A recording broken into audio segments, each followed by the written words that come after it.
Hello दोस्तों, स्वागत है आप सभी का फिर से एक बार आपके अपने यूट्यूब चैनल में जिसका नाम स्टडी माफिया है।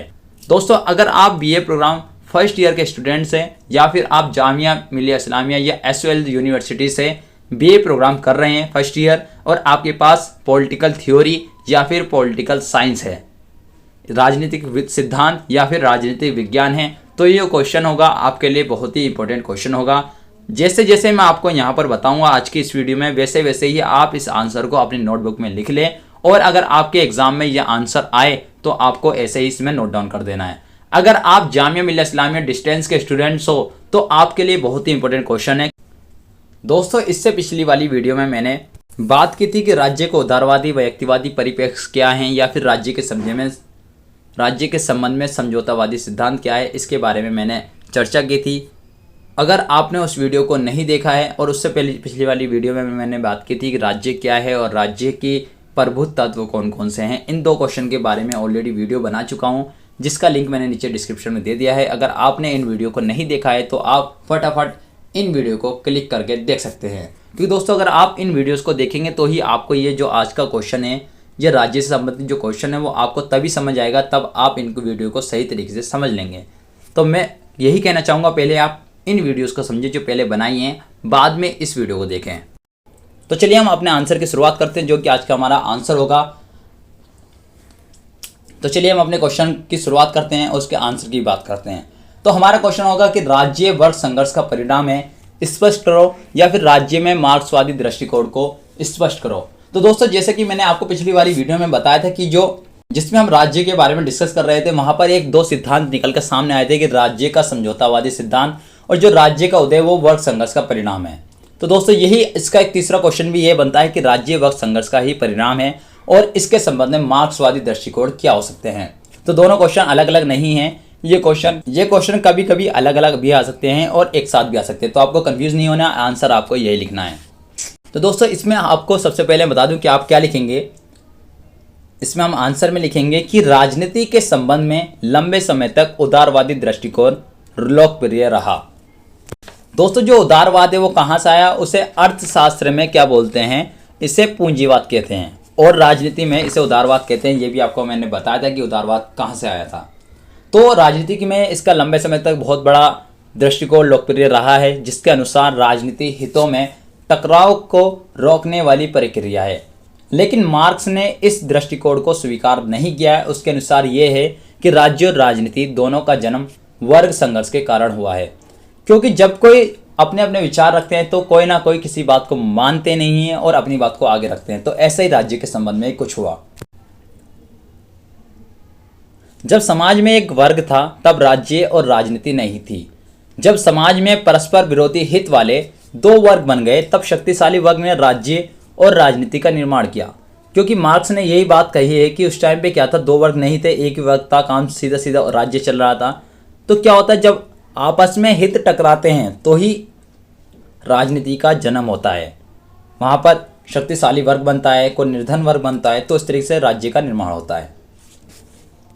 मार्क्स के अनुसार राजनीति सदैव शक्तिशाली वर्ग का नियंत्रण होता है और शक्तिशाली वर्ग राजनीति के माध्यम से अपने हितों को बढ़ावा देते हैं, अपनी जो जरूरत है उसको ही पूरा करते हैं। इसलिए आदर्श अवस्था वो नहीं है जिसमें राज्य पर मजदूरों का नियंत्रण हो, बल्कि आदर्श अवस्था वह है जिसमें ना तो कोई वर्ग हो और ना ही राजनीति हो, वो आदर्श वर्ग कहला जाएगा। तो दोस्तों, इसकी हम पहली हेडिंग बनाते हैं कि राजनीति का मार्क्सवादी दृष्टिकोण क्या है या फिर राजनीति के संबंध में मार्क्सवादी दृष्टिकोण क्या है। इसमें हम लिखेंगे, मार्क्स ने राजनीति को वर्ग संघर्ष से संबंधित माना है। उसके अनुसार जब समाज में एक वर्ग था तो राजनीति नहीं थी, लेकिन जब समाज परस्पर विरोधी हितों वाले दो वर्ग बने तो शक्तिशाली वर्ग ने कमजोर वर्ग को अपने नियंत्रण में ले लिया और अपने हितों को बढ़ावा देने लगे, और जिसके कारण क्या हुआ कि राजनीतिक निर्माण हो गया और राजनीति वर्ग संघर्ष का परिणाम हुआ, क्योंकि वर्गों में संघर्ष शुरू हुआ और राजनीति का निर्माण हुआ। तो दोस्तों, ये था राजनीति का मार्क्सवादी दृष्टिकोण। इसकी मेन हेडिंग अगली हम बनाएंगे कि राजनीति का उदय और विकास कैसे हुआ। इससे पहले हमने बात की थी कि राज्य का विकास कैसे हुआ। तो दोस्तों, हम राजनीति के उदय और विकास की हेडिंग में लिखेंगे कि मार्क्स के अनुसार राजनीति का उदय और विकास निम्नलिखित चरणों में हुआ। इसका पहला पॉइंट बनेगा इसमें, जिसमें हम लिखेंगे कि मार्क्स के अनुसार मानव जीवन के आरंभ में संसाधनों पर सभी का एक समान अधिकार था। समाज में केवल एक वर्ग था, इसलिए ना तो वर्ग संघर्ष था और ना ही राजनीति थी। मार्क्स ने इसे आदिम साम्यवादी युग कहा है।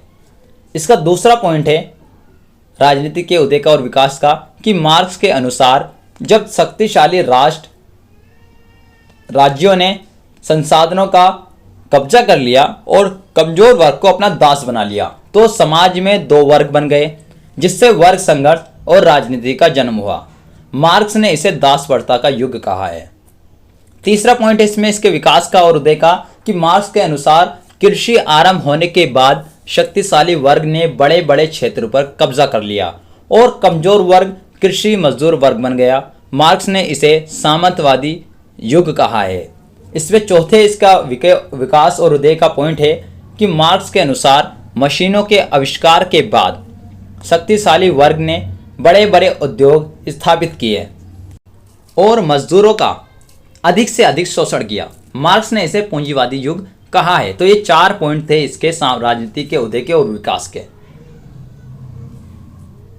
तो दोस्तों, मार्क्स के अनुसार आदिम युग समाज में राजनीति नहीं थी, क्योंकि इस युग में समाज में केवल एक वर्ग था। लेकिन दास प्रथा के युग में दो विरोधी वर्ग बन गए, जिससे राजनीति का जन्म हुआ। इस युग में एक वर्ग दूसरे वर्ग का शोषण करने के लिए राजनीति का प्रयोग शुरू कर दिया। इसके बाद सामंतवादी युग में राजनीति की भूमिका में वृद्धि हुई, जिससे शोषण में वृद्धि हुई, और पूंजीवादी युग में राजनीति के माध्यम से शक्तिशाली वर्ग ने अपने हितों को अधिक से अधिक बढ़ावा दिया। तो दोस्तों, ये था कि राजनीति का उदय और विकास कैसे हुआ मार्क्स के अनुसार। मार्क्स की जो विचारधारा थी वो इसमें बताई गई।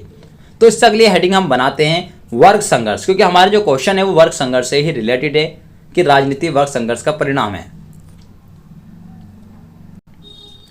तो वर्ग संघर्ष हेडिंग बनाएंगे और उसमें हम लिखेंगे कि मार्क्स के अनुसार पूंजीवादी युग में शक्तिशाली वर्ग राजनीति के माध्यम से अपने हितों को अधिक से अधिक बढ़ावा देगा, जिससे कमजोर वर्ग के शोषण को बढ़ावा मिलेगा।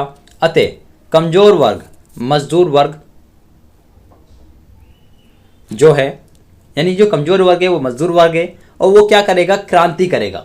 और मार्क्स ने इसे वर्ग संघर्ष कहा है, क्योंकि अपने हितों को जो बढ़ावा नहीं दे पा रहे हैं, जिनका हितों की पूर्ति नहीं होती, वो क्या होगा, संघर्ष ही करेगा।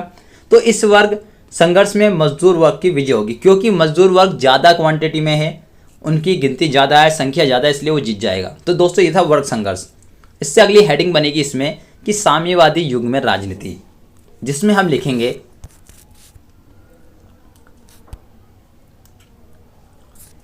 कि मार्क्स के अनुसार पूंजीपति वर्ग समाप्त हो जाएगा। ये साम्यवादी युग में राजनीति की बात है, जिससे राजनीतिक शक्ति पर क्या होगा कि मजदूर वर्ग पर नियंत्रण हो जाएगा। मार्क्स ने इसे सामंतवादी युग कहा है। मार्क्स के अनुसार इस युग में राजनीति शक्ति पर मजदूर वर्ग का नियंत्रण होगा। अब क्या है, मजदूर वर्ग राजनीतिक शक्ति का प्रयोग करके अपने हितों को बढ़ावा देगा। निजी संपत्ति का अंत हो जाएगा। प्रत्येक वस्तु का उत्पादन और वितरण राज्य द्वारा किया जाएगा, जिसमें बेरोजगारी, गरीबी, शोषण, असमानता आदि का अंत हो जाएगा। शिक्षा, साहित्य, कला आदि पर राज्य का नियंत्रण होगा और इनके माध्यम से साम्यवाद को बढ़ावा दिया जाएगा।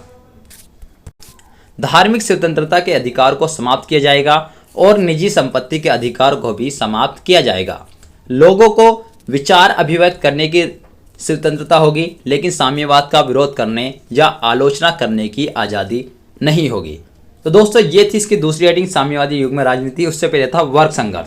अब बात करते हैं इसकी तीसरी हेडिंग की, कि वर्ग विहीन राजनीति विहीन समाज, जिसमें हेडिंग बनाकर हम लिखेंगे कि मार्क्स के अनुसार क्रांति के बाद समाज में केवल एक वर्ग है, वो है रह जाएगा, जिससे वर्ग विहीन समाज की स्थापना होगी, तथा साम्यवादी युग में प्रत्येक व्यक्ति की आवश्यकताएं पूरी हो जाएंगी और सभी को